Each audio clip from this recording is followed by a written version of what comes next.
Recently social മീഡിയാസിൽ വളരെയധികം തന്നെ ചർച്ച ചെയ്യപ്പെട്ട ഒരു കാര്യമാണ് salted popcorn, caramelized popcorn, plain popcorn. ഗവൺമെൻറ്റിൻ്റെ പോപ്കോണിൻ്റെ മേലെ വരുന്ന ടാക്സിൻ്റെ കാര്യം. ഒരു അൺബ്രാൻഡഡ് ആയിട്ടുള്ള പോപ്കോൺ നമ്മൾ വാങ്ങുകയാണെങ്കിൽ 5% ആണ് GST കൊടുക്കേണ്ടത്. അതല്ല അതൊരു പാക്ഡ് ആയിട്ടുള്ള പോപ്കോൺ ആണ് നിങ്ങൾ പർച്ചേസ് ചെയ്യുന്നതെന്നുണ്ടെങ്കിൽ 12% ആണ് GST കൊടുക്കുന്നത്. ആ സെയിം പോപ്കോണിൽ നിങ്ങൾ കാരമലൈസ്ഡ് ചെയ്ത പോപ്കോൺ ആണ് പർച്ചേസ് ചെയ്യുന്നത് എന്നുണ്ടെങ്കിൽ 18% ആണ് നിങ്ങൾ GST കൊടുക്കുന്നത്. അതേപോലെ തന്നെ ഒരു സാധാരണക്കാരന് അവൻ്റെ ഡെയിലി ലൈഫിൽ യൂസ് ചെയ്യുന്ന ഹെയർ ഓയിൽ ആയാലും സോപ്പ് ആയാലും ടൂത്ത് പേസ്റ്റ് ആയാലും ഇതിന് വരെ 18% ആണ് കറൻ്റ്ലി നമ്മുടെ ഗവൺമെൻറ് GST എന്നുള്ള രീതിയിൽ ചാർജ് ചെയ്യുന്നത്. നിങ്ങൾ നല്ല പഠിച്ചതിന് ശേഷം ഒരു നല്ല ജോബ് വാങ്ങണമെന്നുണ്ടെങ്കിൽ അത് എഴുതാൻ വേണ്ടിയിട്ട് ഒരു നോട്ട് ബുക്ക് വാങ്ങുകയാണെങ്കിൽ 12% ആണ് GST കൊടുക്കുന്നത്. നോട്ട്ബുക്കിൽ നിങ്ങളൊരു പേന കൊണ്ട് എഴുതണമെന്നുണ്ടെങ്കിൽ ആ പേന വാങ്ങണമെങ്കിൽ നിങ്ങൾക്ക് 18% ആണ് GST കൊടുക്കുന്നത്. ഇതാണ് നമ്മുടെ ഇന്ത്യയിലുള്ള കറണ്ട് ടാക്സ് സിസ്റ്റത്തിന്റെ സിറ്റുവേഷൻ. നിങ്ങളൊരു മൊബൈൽ വാങ്ങിയാലും ടൂത്ത് പേസ്റ്റ് വാങ്ങിയാലും പെന്ന് വാങ്ങിയാലും 18% ആണ് GST കൊടുക്കുന്നത്. അതല്ല നിങ്ങൾ ഗോൾഡോ അല്ലെങ്കിൽ ഡയമണ്ടോ വാങ്ങുകയാണെങ്കിൽ വെറും 3% GST മാത്രമാണ് കൊടുക്കുന്നത്. ഒരു സാധാരണക്കാരൻ്റെ ലൈഫ് വെച്ചിട്ട് നമ്മൾ കമ്പയർ ചെയ്യുകയാണെങ്കിൽ ഡയമണ്ട് ആയാലും ഗോൾഡ് ആയാലും അത്ര വലിയ ഇമ്പോർട്ടൻ്റ് ആയിട്ട് വരുന്ന ഒരു പ്രൊഡക്റ്റ് അല്ല. മറിച്ചിട്ട് ടൂത്ത് പേസ്റ്റും ഹെയർ ഓയിലും സോപ്പും ഒക്കെ ഡെയിലി ലൈഫിൽ ഏറ്റവും അനിവാര്യമായിട്ടുള്ള ഒരു പ്രൊഡക്റ്റാണ്. എന്തുകൊണ്ടാണ് GST വന്നിട്ടും ഇത്രയും കാലമായിട്ട് നമ്മുടെ ടാക്സ് സിസ്റ്റം എളുപ്പമാവാത്തത് എന്നുള്ള കാര്യമാണ് നമ്മൾ ഈ വീഡിയോയിൽ ഡിസ്കസ് ചെയ്യുന്നത്.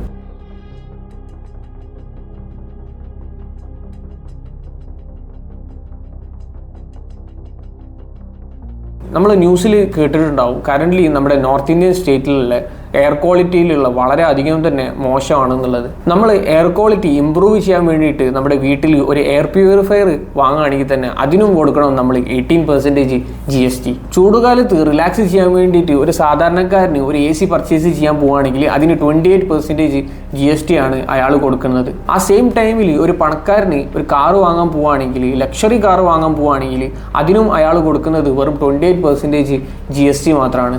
ഇവിടെ നമുക്ക് മനസ്സിലാക്കാൻ പറ്റും ഒരു ലക്ഷറി ആയിട്ടുള്ള പ്രൊഡക്റ്റ് വാങ്ങുമ്പോഴും ഒരു സാധാരണക്കാരന് ഒരു നെസസിറ്റി എന്നുള്ള രീതിയിൽ ഒരു പ്രൊഡക്റ്റ് വാങ്ങുമ്പോഴും സെയിം GST ആണ് കൊടുക്കുന്നത്. 2020 സ്റ്റഡീസ് പ്രകാരം ഇന്ത്യയിൽ പെർ ക്യാപിറ്റ ഇൻകം ബിലോ $3,000 ആണ്. 197 രാജ്യം എടുത്തു കഴിഞ്ഞാൽ ഇത് ഇന്ത്യ വരുന്നത് 142ാമത്തെ സ്ഥാനത്താണ്. ഇതുകൊണ്ട് നമുക്ക് മനസ്സിലാക്കാൻ പറ്റുന്നത് ഇന്ത്യ ഒരു ലോവർ ഇൻകം കൺട്രി ആണെന്നാണ്. പക്ഷെ സ്റ്റിൽ നമ്മളുടെ ഗവൺമെൻറ് ഒരു സാധാരണക്കാരന് ഡെയിലി ലൈഫിൽ യൂസ് ചെയ്യുന്ന ചെറിയ ചെറിയ പ്രൊഡക്റ്റുകളിലൊക്കെ തന്നെ 18% GST ആണ് ചാർജ് ചെയ്യുന്നത്. ഫ്രാൻസ്, UK, ചൈന ഇങ്ങനത്തെ ഒട്ടുമിക്ക കൺട്രീസ് എടുത്തു നോക്കിക്കഴിഞ്ഞാൽ ആ കൺട്രീസിൻ്റെ ഒക്കെ ടാക്സ് സ്ലാബ് മാക്സിമം വരുന്നത് 20% ആണ്. മറിച്ചിട്ട് ഒരു ലോവർ ഇൻകം കൺട്രി ആയിട്ടുള്ള ഇന്ത്യയിലുള്ള ടാക്സ് സ്ലാബ് 28% ആണ്. അഥവാ ഒട്ടുമിക്ക രാജ്യത്തിനേറ്റവും കമ്പയർ ചെയ്യുകയാണെങ്കിൽ ഇത് വളരെയധികം തന്നെ കൂടുതലാണ്. ഇത്രയും ടാക്സ് കൊടുത്തിട്ട് നമ്മളൊരു പ്രൊഡക്റ്റ് വാങ്ങിക്കഴിഞ്ഞാൽ ആ പ്രൊഡക്റ്റ് ഫേക്ക് ആണോ അല്ലെങ്കിൽ ഒറിജിനൽ ആണോ എന്നുള്ളത് നമുക്ക് മനസ്സിലാക്കാൻ പറ്റുന്നില്ല. അതിനു പുറമെ അത് ഇന്റർനാഷണൽ സ്റ്റാൻഡേർഡിന്റെ ക്വാളിറ്റി ഉള്ള ഒരു പ്രൊഡക്റ്റും ആയിക്കോളും എന്നുള്ള നിർബന്ധമില്ല. ഒട്ടുമിക്ക കൺട്രീസിലും ടാക്സ് കളക്ട് ചെയ്യുകയാണെങ്കിൽ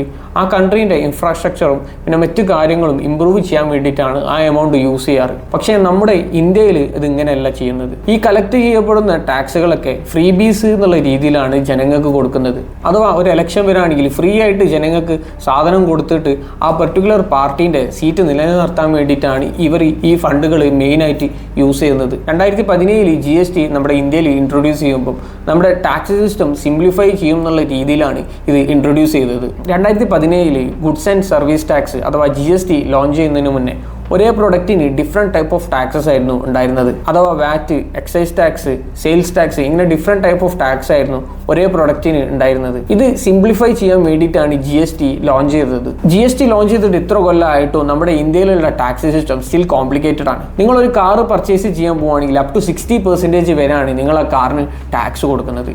ഇതിൽ GST മാത്രമല്ല വരുന്നത്, സെസ് ടാക്സ്, റോഡ് ടാക്സ് ഇങ്ങനെ ഡിഫറെൻറ്റ് ടൈപ്പ് ഓഫ് ടാക്സസ് വരുന്നുണ്ട്. എന്തുകൊണ്ടാണ് ഒരു കാറിന് 60% ടാക്സസ് കൊടുക്കേണ്ടത് എന്നതിനെ കുറിച്ച് ഒരു ഇൻ ഡീറ്റെയിൽ ആയിട്ടുള്ള വീഡിയോ ഞാൻ ചെയ്തിട്ടുണ്ട്. അതിൻ്റെ ലിങ്ക് ഞാൻ മുകളിൽ കൊടുക്കുന്നുണ്ട്, നിങ്ങൾക്ക് കണ്ടു നോക്കാം. കാർ കാറ്റഗറിയിൽ ഒട്ടുമിക്ക കാറിനും 28% ആണ് ടാക്സ് വരുന്നത്. പക്ഷേ EV അഥവാ ഇലക്ട്രിക് വെഹിക്കിൾ നിങ്ങൾ പർച്ചേസ് ചെയ്യുകയാണെങ്കിൽ വെറും 5% മാത്രമാണ് GST കൊടുക്കുന്നത്. ഫോർ എക്സാമ്പിൾ ഒരു 10 ലക്ഷം രൂപൻ്റെ EV നിങ്ങൾ വാങ്ങുകയാണെങ്കിൽ അതിന് 5% ടാക്സ് ആണ് കൊടുക്കുന്നത്. അതല്ല നിങ്ങൾ മെഴ്സിഡീസ് G-Class ക്ലാസ് EV വാങ്ങുകയാണെങ്കിൽ 3 കോടി രൂപയാണ് അതിന് ഏകദേശം പ്രൈസ് വരുന്നത്. ഈ സെയിം കാറിനും നിങ്ങൾ 5% GST ആണ് കൊടുക്കുന്നത്. ഒരു പെൻസിൽ വാങ്ങുമ്പോൾ 12% GST ആണ് ഗവൺമെന്റ് ചാർജ് ചെയ്യുന്നത്. അതേപോലെ തന്നെ ഒരു പെന്ന് വാങ്ങുമ്പോൾ 18% GST ആണ് ഗവൺമെന്റ് ചാർജ് ചെയ്യുന്നത്. മറിച്ചിട്ട് ഒരു സാധാരണക്കാരന് ഒരു ലക്ഷറി അല്ലാത്ത ഒരു ഇലക്ട്രിക് വെഹിക്കിൾ പർച്ചേസ് ചെയ്യുകയാണെങ്കിൽ 5% GST കൊടുക്കുന്നത്.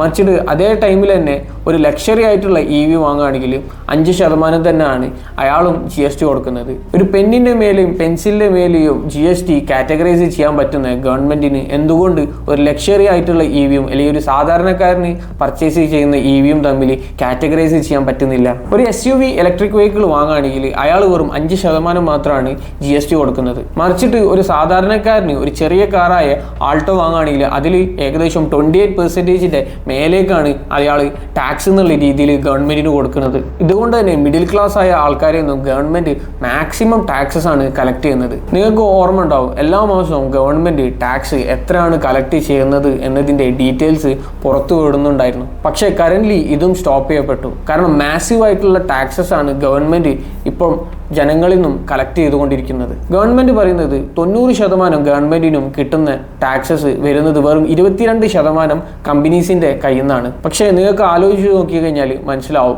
ഈ ടാക്സസ് കമ്പനീസ് അല്ല പേ ചെയ്യുന്നത്. ഈ കമ്പനീസിന്റെ പ്രൊഡക്റ്റ് യൂസ് ചെയ്യുന്ന ജനങ്ങൾ അവരുടെ കയ്യിൽ നിന്നാണ് ഈ ടാക്സസ് ഒക്കെ പേ ചെയ്യുന്നത്. GST ലോഞ്ച് ചെയ്യുന്ന ടൈമിൽ ഗവൺമെന്റ് പറഞ്ഞിരുന്നത് ഇന്ത്യയിലുള്ള ടാക്സ് ടെററിസം എന്നേക്കുമായി നിർത്തപ്പെടുമെന്നാണ്. പക്ഷേ ഇത് കറന്റ് നിർത്തപ്പെട്ടത് പണക്കാരായ ആൾക്കാർക്ക് വേണ്ടി മാത്രമാണ്. കോഫി അങ്ങനെ എല്ലാവരും യൂസ് ചെയ്യുന്ന ഒരു പ്രൊഡക്റ്റ് അല്ല. അതുകൊണ്ട് തന്നെ അതിന് വെറും 5% GST മാത്രമാണ് ഗവൺമെന്റ് വെച്ചത്. പക്ഷെ ഒട്ടുമിക്ക എല്ലാവരും യൂസ് ചെയ്യുന്ന ഒരു പ്രൊഡക്റ്റാണ് ടൂത്ത് പേസ്റ്റ്. എന്തുകൊണ്ടാണ് അതിന് 18% GST വെച്ചത്? നമ്മൾ പഠനത്തിന് വേണ്ടി യൂസ് ചെയ്യുന്ന ഒരു പെന്നിന് 18% ഗവൺമെന്റ് GST വെച്ചത്. ചിലപ്പോൾ ഇവർക്ക് തോന്നുന്നുണ്ടാവും, സാധാരണ ജനങ്ങൾ പഠിച്ചു കഴിഞ്ഞാൽ എന്തുകൊണ്ടാണ് ഗവൺമെന്റ് ഈ സാധാരണ ജനങ്ങൾക്ക് ഇത്രക്കും ടാക്സ് വെക്കുന്നത് എന്നതിനുള്ള ചോദ്യം ഗവൺമെന്റിന്റെ അടുത്തേക്ക് വന്നാലോ എന്നുള്ളത്. ഇതിൽ കോമഡി എന്താ വെച്ച് കഴിഞ്ഞാൽ, ലക്ഷറി ആയിട്ടായ ഒരു ഡയമണ്ട് പർച്ചേസ് ചെയ്യുകയാണെങ്കിൽ വെറും 3% മാത്രമാണ് ടാക്സ് കൊടുക്കുന്നത്. ഗവൺമെന്റിന്റെ കണ്ണിൽ ഡയമണ്ട് എന്നുള്ളത് ഒരു ലക്ഷറി ഐറ്റം അല്ല എന്നാണ് എനിക്ക് തോന്നുന്നത്. ഇന്ത്യയിലുള്ള ടാക്സ് സ്ലാബ് 5 കാറ്റഗറിയിലായിട്ടാണ് വരുന്നത്.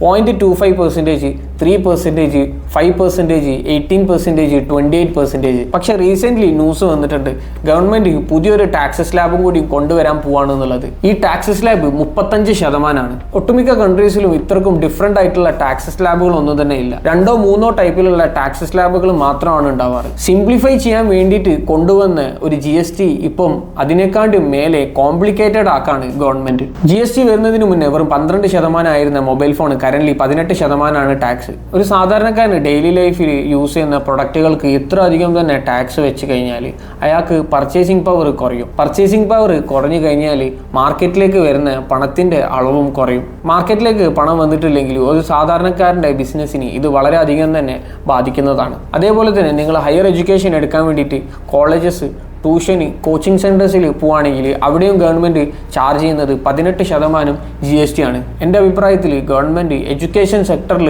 ടാക്സസ് വെക്കേ ചെയ്യരുതെന്നാണ്. GST വന്നപ്പോൾ സാധാരണക്കാരന് യൂസ് ചെയ്യുന്ന പ്രൊഡക്റ്റുകളൊക്കെ എക്സ്പെൻസീവ് ആയിട്ടുണ്ടെങ്കിലും ഇതിനെക്കാണ്ടിയും വേസ്റ്റ് ആണ് ഒരു ചെറിയ ബിസിനസ് നടത്തുന്ന ആൾക്കാരുടെ അവസ്ഥ.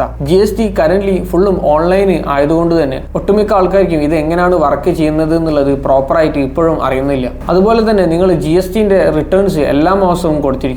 ഇതിനു പുറമെ ഏതൊക്കെ ഇൻവോയ്സസ് ആണോ നിങ്ങൾ ചെയ്തത് അതൊക്കെ നിങ്ങൾ കയ്യിൽ വെക്കും വേണം. നിങ്ങൾ ചിലപ്പോൾ ഒരു ചെറിയ ഷോപ്പിൽ പോയിട്ട് പർച്ചേസ് ചെയ്യുകയാണെങ്കിൽ അവർ GST ബില്ല് നിങ്ങൾക്ക് തന്നോളണമെന്നില്ല. കാരണം ഒരു GST ബില്ല് നിങ്ങൾക്ക് തന്നു കഴിഞ്ഞാൽ അത് റിട്ടേൺ ചെയ്യാനുള്ള എഫേർട്ട് അതിനെക്കാണ്ടിയും കൂടുതലാണ് ഒരു ചെറിയ ബിസിനസ്സിനെ സംബന്ധിച്ചിടത്തോളം. ഇതിനു പുറമെ ഈ GST റിട്ടേൺ ഫയൽ ചെയ്യണമെന്നുണ്ടെങ്കിൽ ആ ചെറിയ ബിസിനസ് ഒരാളെ സെപ്പറേറ്റ് ആയിട്ട് ഹയർ ചെയ്യണം.